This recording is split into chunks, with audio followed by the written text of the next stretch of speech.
Emily, how are you? Good, how are you? Good. Oh, yeah. So, no one So- else has been able to tell us anything.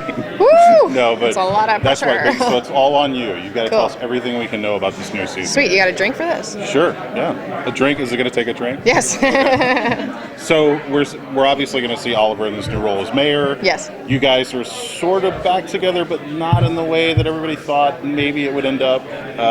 What's that relationship going to start off like on this new season? It definitely becomes, I do believe that their communication is getting better. And I think that has a lot to do with them being in a new type of relationship, past, the breakup and having to work together and having a common goal and, trying to decide things and trying to improve, the city, and not only that, themselves and their relationship. So it's interesting, like, how we left off of the bunker being destroyed and then both just standing strong in a place that they have, inevitably destroyed themselves, and how their relationship had also kind of been destroyed and broken, and how they had done that to themselves, and they're both still standing strong. I think was a really good example about where they're going to go, because they end up staying in it and they clean it up and they start, moving around each other, obviously in a different way, but their dance will be a little different, but I think it's growing. Is there still kind of that ongoing element of not being able to fully trust one another? I feel like they have trust. Yeah. I feel like they want to think the best of one another, and that can sometimes be a problem, because you end up finding out, how much your boundaries move, and I think they're both very strong-willed, and they both have very strong boundaries, and it's trying to figure out, like, where they can let each other back in. So I don't know if it's their trust about, they both trust that they would save each other's lives, but do they trust each other with, their emotions and their heart, and that's different. Yeah. Arrow has always been the most specific show. It's a street-level crime-fighting, make Star City better show. And it feels like we're getting back to that this year, which is cool.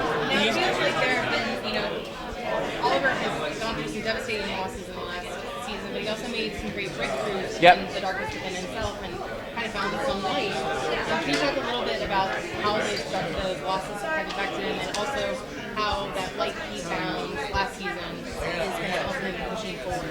Well, the Oliver of season 1 was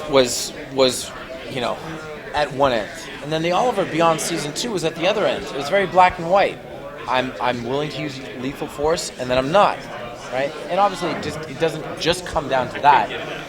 But at the end of season 4, we found a shade of gray, and Oliver is very much in that spot still.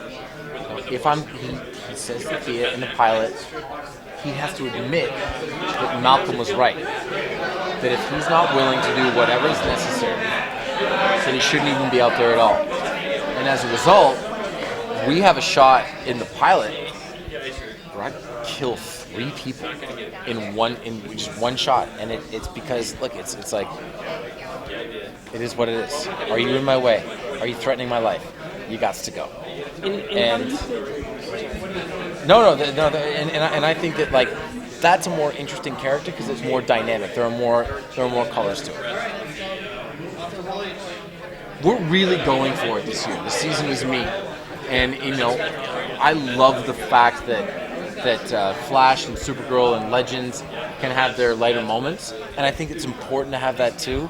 But Oliver is getting to that point of he's getting to be a bit of the grizzled veteran.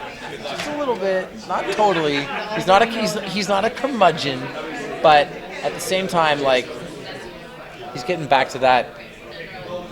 He's getting back to where we found him a little bit. And how do you think magic impacted the overall feel of the show last season? The introduction of magic. I mean, I think the introduction, it's interesting, but I thought Neil was wonderful, and I loved working with him.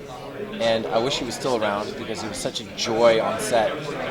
At the same time, the magic and all of that, I feel like it was important, but I feel like it also taught the show a lesson, which is, I personally think that we are better when we are a little bit more grounded.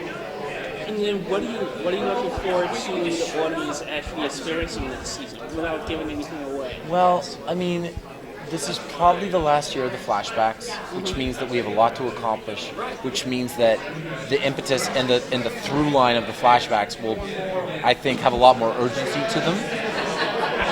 Also, what happened in The Flash at the end of season 2, Flashpoint. And also, can you talk a little bit about It affects Arrow. Can you talk a little bit about working with Cody during this season? Oh yeah, Cody's coming in this year. He's going to play a villain in episode 3. We're going to fight. But one of the cool things about this year too, and again, I don't think that this will be the last year of the show. But at the same time, this is the end of a chapter, so to speak. And one of the things that we do this year that I think is very cool is that the villain, the big bad this year, was created by Oliver. It was created based off of Oliver's actions in season 1. And I think that that's a cool place to take the show.